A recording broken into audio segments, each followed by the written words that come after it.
America के पूर्व राष्ट्रपति डोनाल्ड ट्रंप पर एक बार फिर से जानलेवा हमला करने की कोशिश की गई। फ्लोरिडा के वेस्ट पाम बीच के पास AK-47 से ताबड़तोड़ गोलियां चलाई गई। फायरिंग उस वक्त हुई जब ट्रंप गोल्फ खेल रहे थे। हालांकि ट्रंप पूरी तरीके से सुरक्षित हैं, लेकिन ये वारदात बेहद गंभीर है। FBI ने एक आरोपी को फिलहाल गिरफ्तार भी कर लिया है।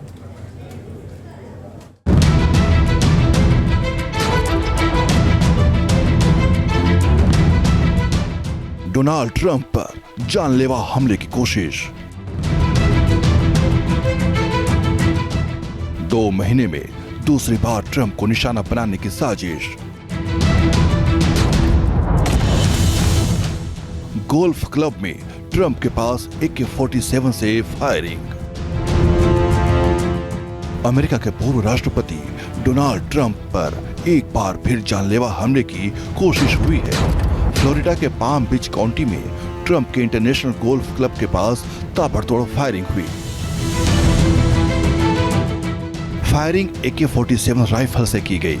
वारदात 15 सितंबर को अमेरिकी टाइम के हिसाब से दोपहर 1:30 से 2 बजे के बीच हुई।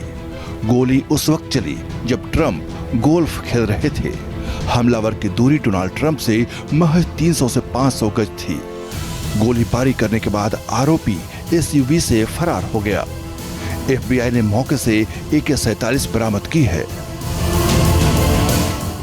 फायरिंग के तुरंत बाद इलाके में हड़कंप मच गया और सुरक्षा बलों ने पूरे इलाके को घेर लिया।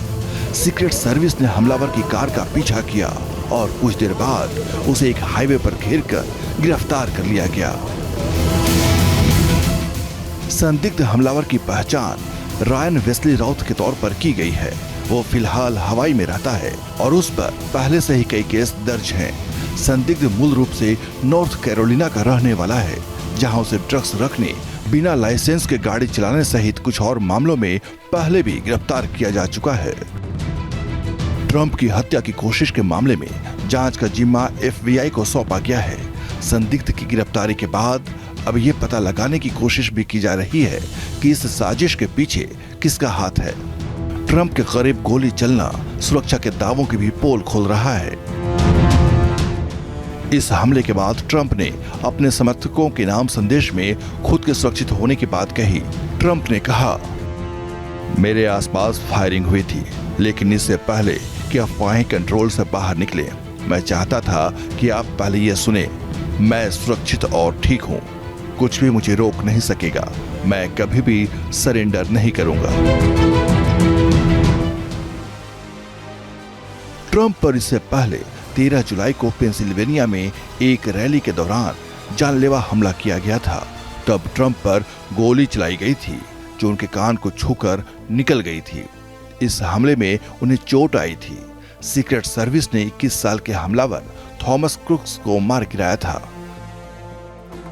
इससे पहले जब उनके ऊपर अटैक हुआ था तब ये लगने लगा था कि निश्चित रूप से जैसा पहले वाले अमेरिकन प्रेसिडेंट्स के साथ हुआ है, जिन पर चुनाव के दौरान हमला हुआ और वो थंपिंग मेजोरिटी से जीते, तो डोनाल्ड ट्रंप भी थंपिंग मेजोरिटी से जीतेंगे। लेकिन कमला हैरिस के कैंडिडेचर के बाद टक्कर थोड़ी कड़ी लगने लगी थी। मैं समझता हूं कि इस हमले के बाद सहानुभूति डोनाल्ड ट्रंप की तरफ जाएगी और लगता है कि ये डोनाल्ड ट्रंप के लिए एक शुभ शगुन है। दूसरी बार ट्रंप की हत्या की कोशिश की गई। जांच एजेंसियां सभी पहलुओं की पड़ताल कर रही हैं। वहीं राष्ट्रपति बाइडेन ने इस घटना के बाद कहा, मैंने राहत की सांस ली कि पूर्व राष्ट्रपति को कोई नुकसान नहीं पहुंचा है। इस घटना की जांच की जा रही है। जैसा कि मैंने कई बार बोला है, हमारे देश में राजनीतिक हिंसा या किसी तरह की हिंसा की कोई जगह नहीं है। अमेरिका में इसी साल राष्ट्रपति चुनाव होने हैं और डोनाल्ड ट्रंप रिपब्लिकन पार्टी के उम्मीदवार हैं।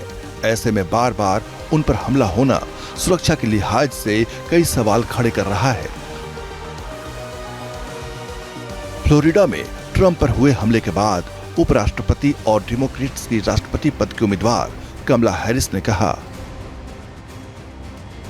मुझे फ्लोरिडा में ट्रंप के आसपास फायरिंग की जानकारी दी गई। मुझे खुशी है कि ट्रंप सुरक्षित है। अमेरिका में हिंसा के लिए कोई जगह नहीं है। अमेरिका में गन कल्चर काफी हावी रहा है और अब जिस तरह पूर्व राष्ट्रपति की हत्या की कोशिश हुई है, उससे सुरक्षा एजेंसियों की चुनौतियां बढ़ गई हैं। न्यूज नेशन अब व्हाट्सएप पर खबरों के ताजा अपडेट के लिए न्यूज नेशन के इस QR कोड को स्कैन करें।